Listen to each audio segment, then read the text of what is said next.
Breaking news. సహస్రను చంపిన 14 ఏళ్ల బాలుడి గురించి పచ్చి నిజాలు చెప్పబోతున్నాను. గుండెలు బిగపట్టుకుని మరీ వినండి. పోలీసులు ఇంతకు ముందు కొన్ని విషయాలు చెప్పారు కదా, వాటి లోతుల్లోంచి ఆలోచిస్తే ఇంకొన్ని విషయాలు కూడా మీకు తెలుస్తూ ఉన్నాయి. వాళ్ళ మదర్ చెప్పిన విషయాలను పరిశీలిస్తే ఇంకా భయానక విషయాలు తెలియబోతున్నాయి. మీరు అనుకుంటూ ఉన్నారా కేవలం వాడు బ్యాట్ కోసం మాత్రమే వెళ్ళాడు, బ్యాట్ని దొంగిలించి తెచ్చుకోవాలని మాత్రమే అనుకున్నాడని మీరు అనుకుంటూ ఉన్నారా? ఎందుకు అంటే ఇప్పుడు నేను చెప్పబోతున్న ఆ పిల్లాడి గత క్రైమ్ హిస్టరీ గురించి ఇప్పుడు నేను మీకు చెప్పబోతున్నాను. వీడు ఎంత పచ్చి దొంగ, ఒక మైనర్ని ఇలా అంటున్నాను అని బహుశా ఏదైనా పర్యవసానాలు ఉంటే తీసుకోవటానికి సిద్ధపడే నేను ఈ వ్యాఖ్యలు అంటూ ఉన్నాను. వాడు 14 ఏళ్ల బాలుడే కావచ్చు, కానీ పచ్చి గజ దొంగ అంటానికి ఇప్పుడు నేను ఆధారాలు చూపించబోతున్నాను. సిపినే స్వయంగా చెప్పిన ఆధారాలు వినిపించబోతున్నాను. అంతేకాదు ఇంకొక విషయాన్ని చెప్పబోతున్నాను. సహస్రను వాడు చంపి వచ్చిన తర్వాత సోమవారం చంపేశాడు. సోమ, మంగళ, బుధ, గురు, శుక్ర 5 రోజులు పట్టింది వాడిని పట్టుకోవటానికి. ఈ మధ్యలో వాళ్ళ అమ్మకి కూడా డౌట్ వచ్చింది. తెలుసా, వాళ్ళ అమ్మకి డౌట్ వచ్చింది. తల్లికి బిడ్డ మీద ఎందుకు డౌట్ వచ్చింది అని మీరు అనుకుంటున్నారో కూడా మీరు ఒక్కసారి మీ అభిప్రాయాన్ని కమెంట్ చేయండి. ఇప్పుడు నేను సిపి చెప్పిన ఒక విషయాన్ని చెప్పి ఈ పిల్లాడి పచ్చి నేర చరిత్ర గురించి కొన్ని భయానక విషయాలు ఇప్పుడు నేను మీకు చెప్పబోతున్నాను. వాళ్ళ మదర్కి ముందే డౌట్ వచ్చిందనే విషయాన్ని సిపిఏ చెప్పారు. ఒక్కసారి సిపి బయట విందాం, మీరు కూడా కమెంట్ చేయండి. ఒకసారి ఇలాంటి వ్యక్తిని ఏం చేయాలి? మైనర్ అని వదిలేయాలా, లేదు కఠిన శిక్షలు విధించాలా? ఆ బాలికను 20 కత్తిపోట్లు పొడిచి చంపేశాడంటే బ్యాట కోసం వెళ్ళి భయపడి చంపేసేవాడు 20 కత్తిపోట్లు పొడిచి చంపడు కదా. హ్యాబిచువల్ అఫెండర్, నిర్దాక్ష్యమైనటువంటి కరడు కట్టినటువంటి ఒక పిచ్చి నేరస్తుడైతేనే ఇలాంటి దారుణానికి ఒడిగడతాడు. బాలుడు ఎవడు కూడా ఒడిగట్టాడు. 14 ఏళ్ల బాలుడు ఒక బ్యాట కోసమే దొంగతనానికి వెళ్ళి ఆ పిల్ల చూసేసింది, అమ్మో నా గురించి చెప్పేస్తుందేమోనని అనుకుని ఆ పిల్లని చంపేశాడు అని అనుకుంటే పోనీ పక్కకి గెంటేశాడు, చంపేశాడు అని అనుకోవచ్చు. కానీ క్రూరంగా చంపాడు. 20 సార్లు కత్తితో పొడిచి చంపాడు అంటే వీడి నేర చరిత్ర లాంటిదో చూడండి. వీడి గతంలో చేసిన ఒక నేరం గురించి ఇప్పుడు నేను మీకు చెప్పబోతున్నాను. అందుకంటే ముందు తల్లికి వచ్చిన డౌట్ గురించి డీసీపీ ఏం చెప్పారో ఒక్కసారి బయట వినండి. ఒకసారి బయట విందాం. పేరెంట్స్ వాళ్ళ మదరు నిన్న మనం వాళ్ళ మదర్తో మాట్లాడినప్పుడు అనింది, ఫస్ట్ రోజే పోలీసులు ఈ హడావిడి అంతా చేసి నేను అడిగాను మా అబ్బాయిని, ఏరా నువ్వేమైనా చేసావా అని అడిగాను, ఒప్పుకోలేదు. 2వ రోజు కూడా అడిగితే ఏమ్మా నువ్వే నన్ను పట్టించేటట్టున్నావే అని అన్నాడు, నీ మీద ఒట్టు అన్నాడు అని చెప్పింది వాళ్ళ మదర్. పేరెంట్స్ వాళ్ళ మదరు నిన్న మనం వాళ్ళ మదర్తో మాట్లాడినప్పుడు అనింది, ఫస్ట్ రోజే పోలీసులు ఈ హడావిడి అంతా చేసి నేను అడిగాను మా అబ్బాయిని, ఏరా నువ్వేమైనా చేసావా అని అడిగాను, ఒప్పుకోలేదు. 2వ రోజు కూడా అడిగితే ఏమ్మా నువ్వే నన్ను పట్టించేటట్టున్నావే అని అన్నాడు, నీ మీద ఒట్టు అన్నాడు అని చెప్పింది వాళ్ళ మదర్. విన్నారుగా, తల్లి బిడ్డని అడిగింది. పోలీసుల హడావిడి చూసి పక్కింట్లో ఒక 11-12 ఏళ్ల బాలిక చనిపోయింది అంటే ఏ తల్లైనా ఏం చెప్పింది? అరే పాపం సహస్రని ఎవరో చంపేశారంట్రా అని కదా బిడ్డకి చెప్పాలి. అరే నువ్వు చంపేవేంట్రా అని ఒక తల్లి బిడ్డని అడిగింది అంటే వాడి నేర చరిత్ర గురించి తల్లికి ఎంత అనుమానం ఉందో ఒక్కసారి ఆలోచించండి. ఏ తల్లైనా అడగగలుగుతుందా? ఏ తల్లైనా బిడ్డను అలా అనుమానించగలుగుతుందా? ఆ బిడ్డ పచ్చి వెధవ అయితే, పచ్చి క్రిమినల్ అయితే వాడిని మాత్రమే తల్లి అడగగలుగుతుంది, ఎరా నువ్వు చేసేవని. అంటే వీడు గజ దొంగ, పెద్ద వెధవ అనే విషయం ఆ తల్లికి తెలుసు అనమాట. వీడొక హ్యాబిచువల్ అఫెండర్ అనే విషయం తల్లికి తెలుసు. అందుకే పక్కింట్లో సహస్ర, అరే మొన్నే కదరా బర్త్డేకి వెళ్ళి కేక్ తినిపించి వచ్చావు, ఆ పాపను ఎవరో చంపేశారంటారా, పాపం అన్ని కత్తిపోట్లు పొడిచారు, ఎవరు చంపేసి ఉంటారో అంటావు అని కదా బిడ్డతో మాట్లాడాలి, జాగ్రత్తగా ఉండాలి అని కదా బిడ్డకి చెప్పాలి. కానీ సహస్రను చనిపోయింది, పోలీసులు వెతుకుతున్నారు అంటే బాలుడు చంపాడు అని కూడా పోలీసులు అనలేదుగా. ఎవడో ఒక 25 ఏళ్ల వ్యక్తి అయ్యుండి ఉంటాడు అని అనుమానాలు కదా పోలీసులు వ్యక్తం చేసింది. మరి ఈ తల్లి ఆ కొడుకుని అరే నువ్వు చంపేవారా అని ఎందుకు అడిగింది? అంటే వీడు ఎంత గజ దొంగో, ఎంత కిరాతకుడో, ఈ 14 ఏళ్ల బాలుడు, ఆ పిల్లాడు ఎంత కిరాతకుడో తల్లికి తెలిసి ఉండాలి. వాడి కిరాతకమైన ఆలోచనలు తల్లికి తెలిసి ఉండాలి. మరి అప్పుడు నివారించి ఉండలేదన్నమాట. అంటే పెంపకం గురించి మనం మాట్లాడుకోవాలి. ఆ డీసీపీ మాట్లాడిన మాటలు విన్నారుగా. మొదటి రోజు అరే నువ్వు చంపేవారా అని అడిగింది. ఈ ఒక్క మాట చాలు అసలు మనం తల్లికి ముందే తెలుసు అంటానికి. ఆ 2వ రోజు కూడా అడిగిందంట, అరే నువ్వేమన్నా చేసేవారా అని అడిగిందంట. అడిగితే అమ్మ నువ్వే నన్ను పట్టించేలాగా ఉన్నావు అని అన్నాడంట. అదేంటి నువ్వే నన్ను పట్టించేలాగా ఉన్నావు? ఆ కాన్వర్సేషన్ నాకు అర్థం కాలేదు. మీకెవరికైనా అర్థమైతే చెప్పండి. తల్లి బిడ్డను ఎందుకు అడుగుద్ది? 14 ఏళ్ల బిడ్డ 10వ తరగతి చదువుతున్న బిడ్డ, ఆ బిడ్డకి ఏం చెప్పాలి? అరే పాపం సహస్రండ్రా, పక్కింటి సహస్రాన్ని ఎవరో చంపేశారంట్రా, అయ్యో పాపం ఎలా తట్టుకుందో ఆ పిచ్చి తల్లి, అంత కిరాతకంగా ఎవరు చంపారు అని అడగాల్సిన తల్లి. మనందరం అలాగే అనుకున్నాం కదా. ఎక్కడో తెలంగాణలో మారుమూల ఉన్న జిల్లా నుంచి ఆంధ్రప్రదేశ్లో ఆ మారుమూల ఉన్న జిల్లా వరకు సహస్రం మరణాన్ని తలుచుకుని ఇలాగే కదా అనుకున్నాం. పాపం ఆ పసిబిడ్డ ఎలా తట్టుకుందా అని కదా అనుకున్నాం. కానీ వాళ్ళమ్మ కొడుకుని ఎందుకు అడిగింది? అరే నువ్వు చంపేవారా అని ఎందుకు అడిగింది అంటే వీడు ఎంత గజ దొంగో ఆ తల్లికి అనుమానం ఉందన్నమాట. ఇప్పుడు మరో భయానక విషయాన్ని, వాడు ఎంత గజ దొంగో చెప్పే ఒక బయటని మీకు వినిపించబోతున్నాను. ఆ మాట కూడా విన్న తర్వాత మీరు చెప్పండి ఆ తల్లికి వీడు ఎంత గజ దొంగో తెలుసు అనే ఆధారాన్ని ఇప్పుడు నేను చూపించబోతున్నాను. ఒక్కసారి సిపి, వాడు 2 నెలల క్రితం వీడు ఈ బాలుడు సెల్ ఫోన్ కొనుక్కున్నాడంట.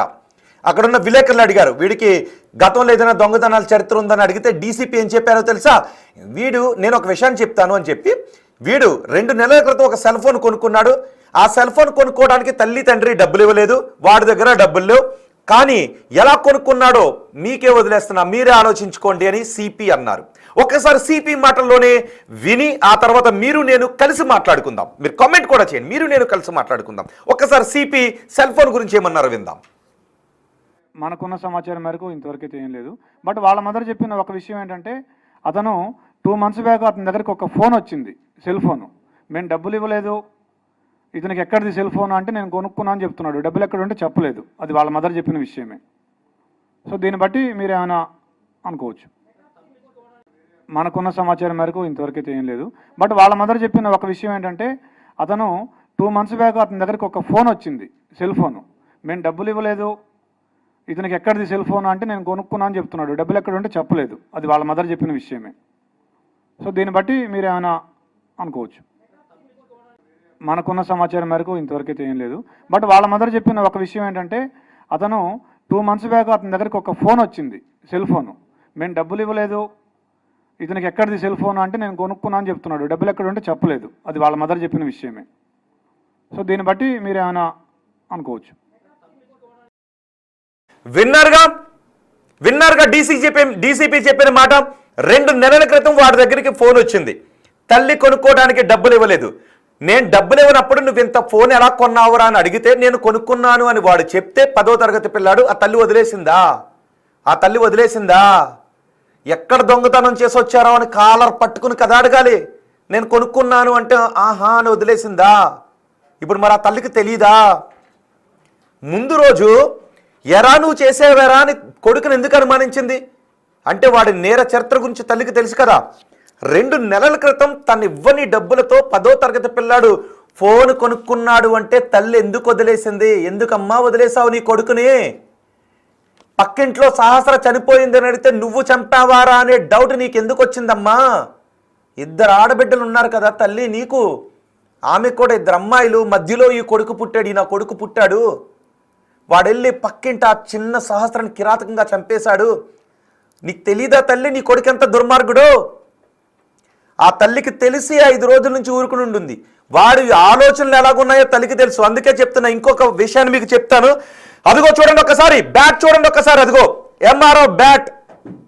వాళ్ళకి ఆ సహస్రకు తమ్ముడు ఉన్నాడు, ఒక 6-7 సంవత్సరాలు ఉంటాయి. వాళ్ళ నాన్న పిల్లాడికి అదిగో బ్యాట్ కొనుక్కుని తీసుకొచ్చాడు, ఎంఆర్ఓ బ్యాట్. స్ట్రోక్ బాగుందంట, దాన్ని కొట్టేయాలనుకున్నాను. ఆ కొట్టేయాలనుకుని అక్కడికి వెళ్ళాను. కానీ ఎవరైనా అడ్డొస్తే వాళ్ళని తోసుకున్నా, వాళ్ళని ఏదో గాయపరిచి వెళ్ళిపోవాలనుకున్నాను. నేను దొంగతనానికి వెళ్ళలేదు అని పోలీసులకు చెప్పారని పోలీసులు చెప్తూ ఉన్నారు. కానీ అది నిజమే అనుకుందాం కాసేపు వాడు చెప్పిన మాట. అంటే పోలీసులను కూడా ఇక్కడ ఎలా బురుడి కొట్టిస్తున్నాడో చూడండి ఒకసారి. వీడు పోలీసులను కూడా ఎలా బురుడి కొట్టిస్తున్నాడో చూడండి ఒకసారి. ఆ బ్యాట్ కోసమే దొంగతనానికి నిజంగానే వెళ్ళాడు అనుకుందాం.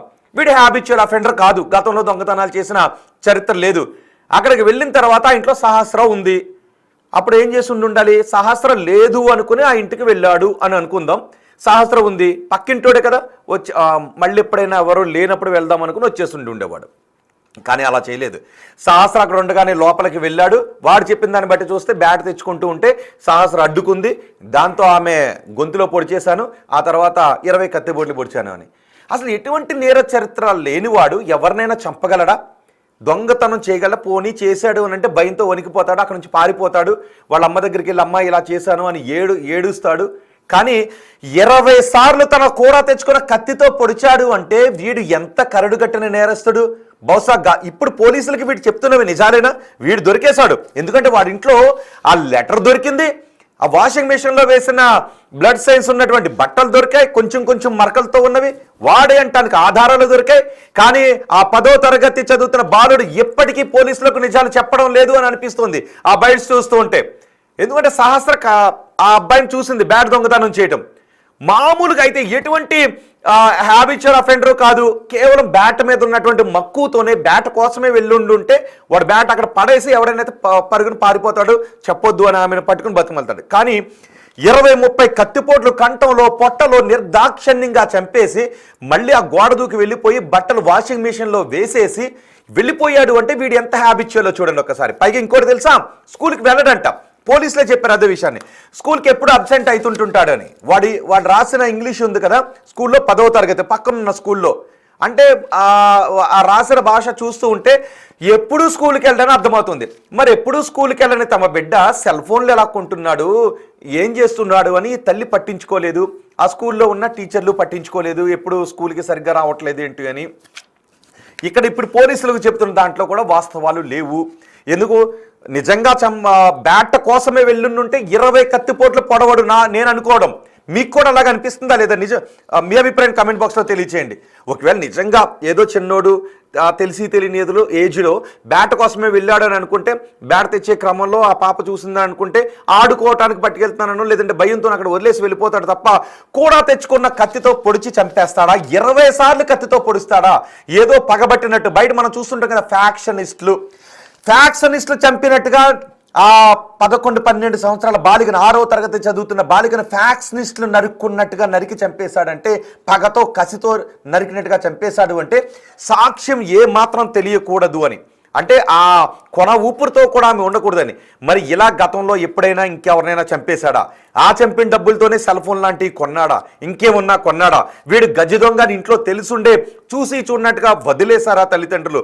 పైగా వాడి భాషను పక్కన పెట్టండి, ఎటువంటి టెన్షన్ వాడాడు, ఎటువంటి ఓడింగ్ వాడాడు అందులో దాన్ని పక్కన పెడితే, మామూలుగా ఆ ఏజ్లో ఉన్నాడు, నాకు ఈ బ్యాట్ కావాలి, ఏదో దొంగతనం చేద్దామని తప్పు ఒప్పు అని అనుకుని దొంగతనానికి వెళ్ళి. కానీ అలా కాదు, ఒక పేపర్ తీసుకొని ఎలా దొంగతనం చెయ్యాలి, మిషన్ డన్ అని చివరన రాసుకున్నాడు అంటే ఎంత పక్కా క్రిమినల్. వీడు స్కూల్కి వెళ్ళడు, అప్పుడప్పుడు వెళ్తాడు, అందుకే వీడికి లాంగ్వేజ్ రాలేదు. కానీ క్రైమ్ మాత్రం భారీగా తెలిసింది. ఎందుకంటే ఓటీటీలో నెట్లో ఉన్నటువంటి ఈ దరిద్రపు క్రైమ్ సినిమాలన్నీ చూస్తుంటాడు, దరిద్రపు క్రైమ్ సీరియల్స్ అన్నీ చూస్తుంటుంటాడు. నేరాలు ఎలా చెయ్యాలి అని ఈ సీరియల్లో కనిపించినట్టుగా ఇంకెక్కడా కూడా కనిపించదు. మన చాలా ఓటీటీల్లో క్రైమ్ సినిమాల్లో కనిపించినట్టుగా ఇంకెక్కడా కూడా కనిపించదు. అలాంటి క్రైమ్ సినిమాలు చూసి ఎందుకు అంటున్నాను అంటే, అఫ్ కోర్స్ ఇది 14 ఏళ్ల బాలుడే. కానీ 14 ఏళ్ల బాలుడు ఒక హ్యాబిచువల్ అఫెండర్గా మారటానికి, విషపు నేర బీజాలు వాడు మైండ్లోకి రావడానికి కారణం బయట ఉన్నటువంటి ఎంతో కంటెంట్. వాడి పని అదే. పోలీసు కూడా అన్నారు కదా, అవును వీటిని మనం అవాయిడ్ చేయలేం. ఇప్పటికి మనం అడుగుతున్నాం, ఏం చేయాలి? వీటిని అవాయిడ్ చేయాలంటే ఏం చేయాలి? ఇలాంటివి జరగకుండా ఉండాలంటే ఏం చేయాలి అంటే ఏమీ చేయలేము అన్నారు పోలీసులు. ఎందుకు అంటే, ఇదిగో ఈ ఫోన్ ఉంది, దీంట్లో రకరకాల కంటెంట్ వస్తుంది, ఎవరిని ఆపగలం? నిజమే, ఎవరిని ఆపలేం. నేరాలు ఆ మానవ జాతి ఉన్నప్పటి నుంచి నేరాలు జరుగుతూనే ఉన్నాయి, మనం పట్టుకుంటూనే ఉన్నాం. కానీ ఇప్పుడు టెక్నాలజీ అభివృద్ధి చెందింది కాబట్టి నేరస్తులు కూడా టెక్నికల్గా దొరకకుండా ఉండడానికి